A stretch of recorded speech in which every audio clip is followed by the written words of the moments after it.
Hello everyone, welcome back to the Bad Girl EV8। हम बिना late के हुए आगे बढ़ती है।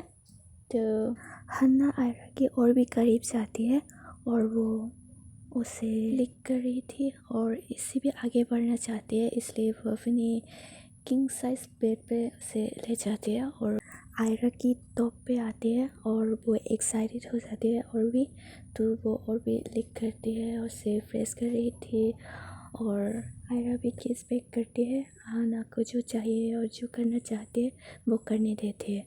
उसके बाद जब मॉर्निंग आँखें खोलती है तो सामने आयरा को दिखती है और आयरा को जब वो विदाउट कपड़ों की ब्लैंकेट के अंदर देखती है तो मतलब वो खुश था उसके सामने उसकी प्यार, और वो भी इस तरह उन दोनों के बीच जो भी हुआ कल रात अमेजिंग था उसके लिए। पता है दोस्तों, कल मैंने जब उसे लिखने की बात जब रीड किया तो मैं ब्लश कर रहा था, तो मेरी सिस्टर ने आके बोला, ओ हन्ना क्या पढ़ रही है, इतना ब्लश कर रही हो। तो मैं तो शर्म के मारो मर ही जा रही थी और मैं रूम में जाके दरवाज़ा बंद कर लिया। क्या क्या करना पड़ रही है दोस्तों। उसके बाद हन्ना को कॉफ़ी की नीड है तो वो किचन में चली जाती है कॉफ़ी बनाने के लिए, और तभी आती है जिया और कहती है, ओ मेरे ना होने पर फ़ायदा उठा लिया गया। वैसे कैसे अच्छी होगी मॉर्निंग, है ना। ये कहने के बाद वो हंस रहा था तो हन्ना भी कहती है अच्छा है। वैसे उसके लिए ये फर्स्ट टाइम है क्या, कहकर वो भी कॉफ़ी बना रही थी। तो जिया कहती है, व्हाट डू यू मीन, उसके लिए फ़र्स्ट टाइम है, मुझे कैसे पता होगा, वैसे भी वो खूबसूरत है। मुझे तो नहीं लगता, पर हम क्रिश्चियन है, मतलब वो और मॉम डैड, तो आई होप उन्होंने इससे पहले कुछ किया हो। उसके बाद हन्ना हैवी हो जाती है और वो दोनों के लिए कॉफ़ी बनाती है और उसे कॉफ़ी देकर कहती है, या बट ऐसा तो नहीं लगता। ये कहने के बाद वो दोनों गार्डन में चली जाती है और जिया और हन्ना ब्रेकफास्ट बना रही थी तो आयरा आती है और कहती है मैं लेट हो गई। ये कहने के बाद वो एक ब्रेड लेती है और उसे खा के चली जाती है। आयरा के लिए हन्ना ने एक ड्राइवर और एक बॉडीगार्ड रखी थी जो उसके साथ उसे प्रोटेक्ट करने के लिए, और फिर वो दोनों भी अपने अपने कामों में बिज़ी हो जाती है और आयरा तो वहाँ पर जाके दोस्त भी बना लेते हैं कुछ, और लड़की तो उसे भी मतलब लाइक करने लगी है। तो यस ऑफकोर्स ये तो होना ही था क्योंकि ट्विस्ट तो अभी बाकी है ना। सो गाइस, आयरा जब घर पे आती है तो हन्ना को ढूंढने लगती है, पर ढूंढने के बाद वो नहीं मिल रहा है तो उन्हें लगता है कि अभी तक आए नहीं घर पे, तो वो वेट करने लगती है। पर बहुत देर होने के बाद भी घर पे नहीं आए हैं तो वो अपनी सिस्टर से पूछ लेती है कि हन्ना कब आ रही है। तो जिया भी कहती है पता नहीं, बाहर गए हैं, कब आएगा पता नहीं, शायद 1 वीक 2 वीक लग जाएगा। जैसे तुम उसकी इंतज़ार करना बंद करो और रूम में जाओ और सो जाओ। सुना मैंने क्या कहा। ये कहने के बाद आयरा भी रूम में जाती है और हन्ना को कॉल करने लगती है, और कॉल करने के बाद पता चला है कि हन्ना की मोबाइल तो स्विच ऑफ है। सो उसके बाद वो गुस्से में मुंह फुला के सो जाती है, और जब मॉर्निंग होती है तो वो बहुत ही अच्छी नहीं लग रही थी। सो कहती है कल ही तो हम मिले थे और हमारे फर्स्ट नाइट होने के बाद वो चले गए मुझे छोड़ के, कॉल भी नहीं किया, फ़ोन भी बंद करके रखे, अजीब है। ये कहने के बाद वो जल्दी जल्दी तैयार होकर वो हॉस्पिटल पहुंच जाती है। सो उसके बाद यहाँ जिया को देखा जाता है और वो भी काम कर रहा था अपना।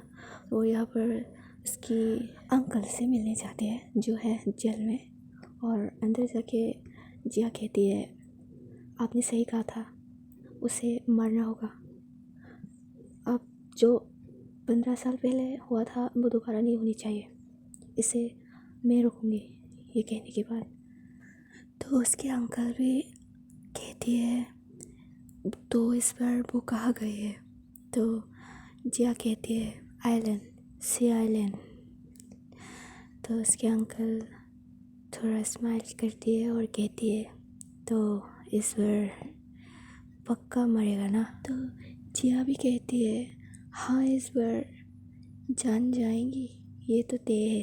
ये कहने के बाद वो भी पास से आ जाती है और फिर हन्ना को दिखाया जाता है जो बहुत खून से लथपथ वो गाड़ी में बैठकर गेस्ट हाउस जाके वो फ्रेश होके आ जाती है अपने घर।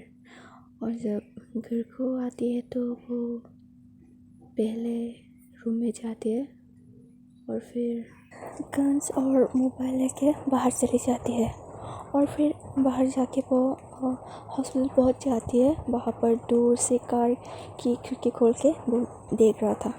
सो आयरा भी तब बाहर आती है और उसके पीछे पीछे एक लड़का आती है और कहती है आयरा अब हम दोस्त बन गए तो क्या हम कॉफ़ी के लिए जा सकती है? देखो हिना और जे भी आ रहे हैं हमारे साथ, तो ऑफकोर्स और उनकी दोस्त आ रही है। तो आयरा की तो यही कमज़ोरी है कि वो अपने दोस्तों को ना नहीं कह पाती। तो वो चली जाती है उस लड़के के साथ तो कॉफ़ी पीने के लिए। और उसके बाद कॉफ़ी पीते पीते वो अपने दोस्तों की वेट कर रही थी, पर उसकी दोस्त तो आएगा भी नहीं क्योंकि उस लड़की ने बुलाया ही नहीं, बताया ही नहीं, बस उसे झूठ बोल के लाया था जो कॉफ़ी पीने के लिए उसके साथ टाइम स्पेंड करने के लिए। तो उसके बाद वो वेट करने के बाद उसे आस करती है कि अभी तक आया क्यों नहीं, मैं कॉल करके देखती हूँ। तो वो लड़का कहती है अरे नहीं, मैंने मैसेज किया था पर उन लोगों ने कहा प्रॉब्लम फंस गई तो नहीं आ सकती, तो मैं आपको घर ड्रॉप कर दूँ। तो वो आयरा कहती है ओह नहीं, वो मेरे ड्राइवर आए हैं, मैं उनके साथ चले जाऊँगी, थैंक यू। ये कहने के बाद वो चले जाते हैं। और वो लड़का ये सोच रहा था कि ये तो शुरुआत है, तुझे तो मैं अपने प्यार में गिराऊंगी ज़रूर। और वो हंसने लगे और फिर वही होती है, घर में पहुंच जाती है आयरा, सीधे रूम में जाते हैं। उसके बाद डिनर के लिए बाहर आती है और बाहर डाइनिंग टेबल पे जब हन्ना को देखती है तो वो तो सरप्राइज हो जाती है और वो कहती है हाय। तो हन्ना कहती है आजकल बड़ी रूटीन फॉलो नहीं कर रही हो। तो आयरा कहती है हाँ वो ज़्यादा काम है ना इसलिए, और यहाँ पर कुछ लोग बीमार भी ज़्यादा हो रहे हैं इसलिए। तो हन्ना कहती है तो आज भी? तो आयरा कहती है हाँ नहीं, आज तो मैं दोस्तों के साथ कॉफ़ी के लिए गई थी। तो हन्ना कहती है दोस्त के साथ? तो आयरा उसे देखती है पर कुछ भी नहीं कहती। तो सब अपने डिनर में बिजी थी पर हन्ना आयरा को ही देख रही थी। माफ़ करना दोस्तों, कुछ ज़्यादा ही लंबी हो गई, वो मैं स्टोरी में खो गई थी इसलिए। सो आज के लिए इतना ही, मिलते हैं कल, तब तक के लिए bye bye, see you, bye.